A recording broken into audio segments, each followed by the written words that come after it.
Hello friends, welcome to my channel. Friends, आप लोग का मेरे यूट्यूब चैनल में बहुत बहुत स्वागत है। हम उम्मीद करते हैं आप लोग स्वस्थ होंगे, मस्त होंगे, पढ़ाई लिखाई में व्यस्त होंगे। पढ़ाई लिखाई पे आप लोग भाई अपना ध्यान दीजिए, क्योंकि एग्ज़ाम कभी भी हो जाएगा और LT GIC की वैकेंसी निकलने वाली है। आप अपने आप को इतना दुरुस्त कर लें कि फॉर्म भरें और तुरंत हमारा क्या हो, एग्ज़ाम क्लियर हो जाए। 2025 में ये टारगेट बना लें कि हमें एक सीट अपनी पक्की करनी है, एक नौकरी मुझे लेनी है, चाहे जैसे भी लेना हो। उसके लिए हमें 2 घंटा सोना पड़े, उसके लिए हमें क्या करना पड़े, थोड़ा सा कम इधर उधर घूमना पड़े, अपने घर का थोड़ा सा काम हम समय से निपटा लें। ये सारी चीज़ें करके हम क्या करेंगे, अपने पढ़ाई पे फोकस करेंगे। ठीक है, हम लोग क्या देख रहे हैं 10 मिनट के सीरीज़ में हम लोग जो डिजीज़ कंप्लीट कर रहे हैं, उसमें मैंने मलेरिया कराया था, लेकिन वीडियो बड़ा होने की वजह से मलेरिया से बचने के उपाय हमने नहीं कराया था। ठीक है, तो मलेरिया से बचने का उपाय करवा दे रहे हैं और इसमें डेंगू पढ़ा दे रहे हैं। इतने में क्या होगा, 10 मिनट हम लोगों का कंप्लीट हो जाएगा। ठीक है, जो लोग क्लास को सब्सक्राइब ना किए हो सब्सक्राइब कर लें, जो लोग लाइक ना किए हो वीडियो को लाइक कर दें और कमेंट बॉक्स में शेयर कर दें। जहाँ कहीं भी ग्रुप में शेयर करना हो शेयर कर दें और कमेंट बॉक्स में कमेंट कर दें कैसा लग रहा है क्वेश्चन। इधर आ जाओ आप लोग। मलेरिया से बचने के उपाय क्या हैं? आप लोग कहोगे मैम ये कहाँ से आ गया, पीछे मैंने मलेरिया करा रखा है। आप लोग जो ना देखे हो जा करके देख लें। तो क्या है मलेरिया से बचने के उपाय? मलेरिया का संक्रमण मच्छरों के माध्यम से होता है, अतः मलेरिया से बचने के लिए मच्छरों से बचना अनिवार्य है। ठीक है, इस प्रकार के मच्छरों से बचने के लिए या तो मच्छरों को ही समाप्त कर दिया जाता है अथवा स्वयं को मच्छरों से बचाकर रखा जाता है। इस उद्देश्य के लिए मुख्य रूप से निम्नलिखित उपाय किए जा सकते हैं। नंबर 1 है, क्या हम करेंगे, मच्छरों को समाप्त करने के लिए मच्छरों की उत्पत्ति के स्थानों पर ही आवश्यक उपाय किए जाने चाहिए। इसके लिए गंदा पानी एकत्र न होने दें, घर में कूलर, पानी की टंकी आदि में अधिक दिन तक पानी रुका न रहे, गली की नालियों तथा अन्य ठहरे हुए पानी पर मच्छर मारने के तेल का छिड़काव करना चाहिए। मच्छर मारने का कौन सा तेल आता है मैम, कोई अलग तेल आता है क्या? नो, मच्छर मारने का तेल यानी केरोसिन ऑयल जो होता है, जो पहले मिट्टी का तेल हम लोग कहते थे मिलता था, अब शायद मिलता भी नहीं है। उसको क्या करें, तेल पानी में डाल दें, पानी के ऊपर जब फैल जाता है तो मच्छर के लार्वा क्या होते हैं, सांस नहीं ले पाते हैं और उसके लार्वा ही यानी अंडा ही पानी में खत्म हो जाता है। ठीक है, तो क्या है, तेल डाल दें। घरों में समय समय पर DDT का छिड़काव होना चाहिए तथा घर एवं घर के आसपास हर प्रकार की सफाई हमें रखनी चाहिए। ठीक है, गंदगी वाली जगहों पे ही बीमारी पैदा होता है, आप ये बहुत अच्छे से जानते हो। मच्छर हो गए, मक्खियाँ हो गए, तमाम प्रकार की बीमारियों को फैलाने के लिए जिम्मेदार होते हैं। ठीक है, सेकंड क्या दिया है, मच्छरों से बचने के लिए रात के समय मच्छरदानी का प्रयोग करना चाहिए। इसके अतिरिक्त मच्छर भगाने वाली किसी क्रीम या तेल का भी शरीर पर मला जा सकता है, जैसे ओडोमॉस होता है और क्या क्या होते, तमाम तरीके के आजकल तेल वगैरह क्रीम वगैरह आता है। बॉडी लोशन जिसे लगा दो तो मच्छर नहीं लगते हैं। मॉस्क्यूटो अगरबत्ती आती है, जिसे वो क्या है, इस तरीके पहले कॉयल आता था, शायद अब ना आता हो, मुझे नहीं जानकारी है। ऐसे कॉयल होता था, कछुआ छाप जिसे कहते थे। आज अगरबत्तियाँ आती हैं, मॉस्क्यूटो रैकेट आता है, उसको लेकर के सब लोग क्या करते हैं, मच्छर को मार देते हैं, भून देते हैं, मच्छर क्या है, खत्म हो जाते हैं। मैंने मॉस्क्यूटो नेट बना दिया। ठीक है, तो आप लोग क्या करें, इन सारे चीज़ों का भी इस्तेमाल कर सकते हैं। ठीक है, गर्मी के मौसम में तेज पंखा चलाकर भी मच्छरों को भगाया जा सकता है। कुछ घरों में नीम की सूखी पत्तियों को सुलगाकर उसके धुएं से भी मच्छरों को भगाया जाता है। एक घरेलू बहुत अच्छा उपाय है कि थोड़ी सी नीम की पत्ती ले लीजिए, किसी बर्तन में उसे जला करके और उसके धुओं को क्या करें, पूरे घर में हम घुमा दें। ठीक है, उपर्युक्त वर्णित उपायों द्वारा मच्छरों को मारकर अथवा मच्छरों के संपर्क से बचकर मलेरिया से बचा जा सकता है। ठीक है, मलेरिया के उपाय क्या है, मलेरिया बुखार का संदेह होते ही खून की जांच करवानी चाहिए। मलेरिया का संक्रमण निश्चित हो जाने पर चिकित्सक से उपचार करवाना चाहिए। अब मलेरिया के उपचार की उत्तम औषधियां उपलब्ध हैं। रोगी को पूरी तरह से आराम करना चाहिए। रोग पर शीघ्र नियंत्रण पाया जा सकता है। रोगी को हल्का सा सुपाच्य आहार दिया जाना चाहिए। अब ये क्या है, मलेरिया कंप्लीट हुआ, इसके पहले मलेरिया कंप्लीट नहीं था। अब यहाँ से हम लोग नेक्स्ट डिजीज़ देखेंगे। कौन सा डिजीज़ है, आप कहोगे मैम डेंगू है। क्या है, हम लोग डेंगू के बारे में जानेंगे कि डेंगू क्या है, किससे होता है, लक्षण क्या है, उपचार क्या है, ये सारी चीज़ों को हम लोग देखेंगे। डेंगू एक संक्रामक रोग है जो मादा एडीज मादा एडीज मच्छर के काटने से होता है। यह मच्छर प्रायः दिन में ही सक्रिय होता है तथा मनुष्यों को काटता है। डेंगू का अधिक प्रकोप कुछ वर्षों से अधिक हुआ है। आप लोग अक्सर सुनते होंगे उनको डेंगू हो गया। इसी डेंगू में बकरी का दूध पीते हैं और क्या करते हैं, पपीते की पत्ती वगैरह पीस करके पीते हैं, कीवी खाते हैं, ये सब इसी बीमारी में होता है। ठीक है, डेंगू का अधिक प्रकोप कुछ अधिक वर्षों से होने लगा है।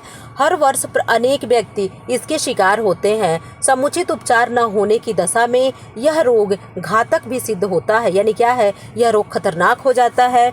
यह रोग उस समय अधिक गंभीर हो जाता है जब रोगी के रक्त के प्लेटलेट्स तेजी से घटने लगते हैं। इस रोग में भी क्या होता है, रोगी के प्लेटलेट्स बहुत तेजी से गिरते हैं। मैंने होमवर्क दिया था आप लोग को HW कि आप लोग बताइएगा कि प्लेटलेट्स नॉर्मल कितना होता है। आप लोग कमेंट में ज़रूर करिएगा। इस वीडियो में भी मैं पूछ रही हूँ डेंगू के लक्षण क्या होंगे। मैम कैसे पता चलेगा कि व्यक्ति को लक्षण हो गया है? इसको क्या कहते हैं, हड्डी तोड़ बुखार कहते हैं, इसी बीमारी को कहते हैं। इस रोग में तेज बुखार होता है। रोगी को सिर दर्द, कमर दर्द तथा जोड़ों में दर्द होता है। ठीक है, हड्डी तोड़ बुखार क्यों कहते हैं मैम? क्योंकि हड्डी हड्डी में दर्द होता है, जोड़ों जोड़ों में क्या होता है, दर्द होता है। ठीक है, हल्की खांसी तथा गले में खराश की भी शिकायत होती है। रोगी को काफ़ी थकावट तथा कमजोरी महसूस होती है। रोग के बढ़ने के साथ साथ उल्टी होती है तथा शरीर पर लाल लाल दाने निकल आते हैं। 6 क्या है, इस रोग में रोगी की नाड़ी कभी तेज तथा कभी धीमी चलने लगती है तथा प्रायः रक्तचाप भी बहुत घट जाता है। रक्तचाप यानी बीपी यानी blood pressure. Normal blood pressure कितना होता है? आप कहोगे मैम 120/80 mm Hg जो होता है क्या है, नॉर्मल ब्लड प्रेशर होता है। ठीक है, नंबर 7 क्या है, डेंगू शॉक सिंड्रोम जिसे DSS कहा जा रहा है के रोगियों में साधारण डेंगू बुखार तथा डेंगू हेमोरेजिक बुखार के लक्षणों के साथ साथ बेचैनी महसूस होती है। नंबर 8 क्या है,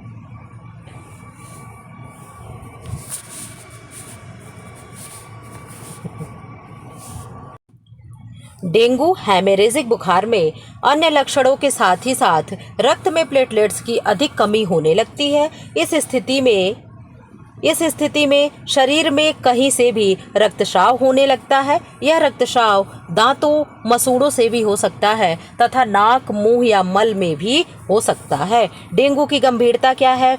डेंगू रोग उस समय गंभीर रूप ग्रहण कर लेता है जब व्यक्ति के प्लेटलेट्स तेजी से घटने लगते हैं। सामान्य रूप से एक स्वस्थ व्यक्ति के शरीर में 1.5 से 2 लाख प्लेटलेट्स होते हैं। आप लोग का आंसर मिल गया जो होमवर्क मैंने दिया था।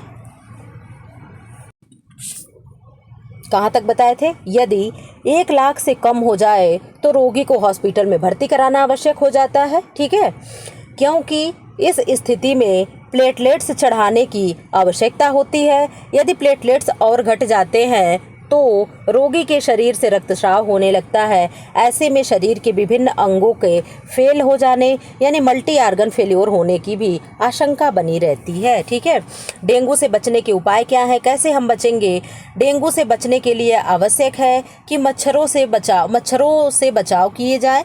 इसके लिए एक उपाय है कि मच्छरों को पनपने ही न दिया जाए। डेंगू फैलाने वाले मच्छर साफ पानी में पनपते हैं, अतः घरों के अंदर तथा आसपास कहीं भी साफ पानी एकत्र न होने दें।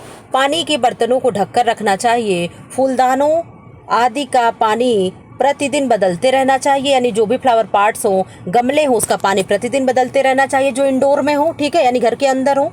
कूलर पानी की होदियाँ, टायर, ट्यूब व टूटे बर्तन, मटके, डिब्बे आदि में भी पानी एकत्र ना होने दें। ठीक है, पक्षियों के खाने पीने के बर्तनों को भी साफ करते रहें। मच्छरों की रोकथाम के साथ ही साथ स्वयं को भी मच्छरों से बचाएं।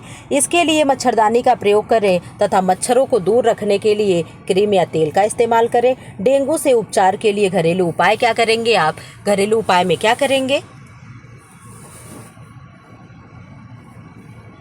घरेलू उपाय में क्या होगा, वैसे तो डेंगू का व्यवस्थित उपचार अति आवश्यक होता है, परंतु इसके बचाव तथा रोग को नियंत्रित करने के लिए कुछ घरेलू उपाय भी हैं जिन्हें अपनाया जा सकता है। इस प्रकार के कुछ मुख्य उपाय निम्नवर्णित है। ऑप्शन नंबर 1 क्या है, धनिया पत्ती। डेंगू बुखार में धनिया की पत्ती के रस को एक टॉनिक के रूप में ग्रहण किया जा सकता है, इससे ज्वर कम हो जाता है। देखो कितना बढ़िया ऑप्शन दिया है, विकल्प दे रहा है घरेलू उपाय। नंबर 2 आंवला है। डेंगू बुखार में आंवले का उपयोग लाभदायक सिद्ध होता है। इसमें विटामिन सी की भरपूर मात्रा होती है जो कि खनिज लवण के शोषण में सहायक होता है, इसीलिए कीवी दिया जाता है। कीवी क्या है, खट्टा होता है, ठीक है। नंबर 3 क्या है, तुलसी है। तुलसी के पत्ते को पानी में उबालकर उसका सेवन करने से रोगी को विशेष लाभ होता है। ऑप्शन 4 है पपीते के पत्ते। डेंगू रोग के उपचार में पपीते के पत्तों का सेवन विशेष लाभकारी सिद्ध होता है। पपीते के पत्ते के रस के सेवन से प्लेटलेट्स बड़ी तेजी से बढ़ते हैं तथा रोग के नियंत्रण में सहायता मिलती है। ये सारी चीज़ें तुम लोग जानते हो कि घरेलू चीज़ें होती रहती है।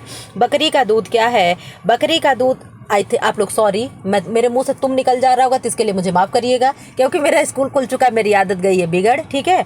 तो क्या है, बकरी के दूध डेंगू को रोग को नियंत्रित करने में बहुत अधिक सहायक होता है। इसके सेवन से प्लेटलेट्स में बड़ी तेज़ी से वृद्धि होती है। इसके सेवन से जोड़ों के दर्द में भी आराम मिलता है। मेथी के पत्ते भी फायदे करते हैं। मेथी के पत्ते को उबालकर हर्बल चाय के रूप में सेवन करने से डेंगू बुखार नियंत्रित हो जाता है। उपर्युक्त उपायों के अतिरिक्त अनार, काले अंगूर तथा संतरे का जूस भी डेंगू बुखार में लाभकारी सिद्ध होता है। चिकनगुनिया को हम लोग पहले ही पढ़ चुके हैं। फिलहाल ऐसे वीडियो पाने के लिए क्या करें, चैनल को सब्सक्राइब कर दे, वीडियो को लाइक कर दे और क्या कर दे, क्लास को जहां तहां ग्रुप में अपना शेयर कर दे। Thanks for watching.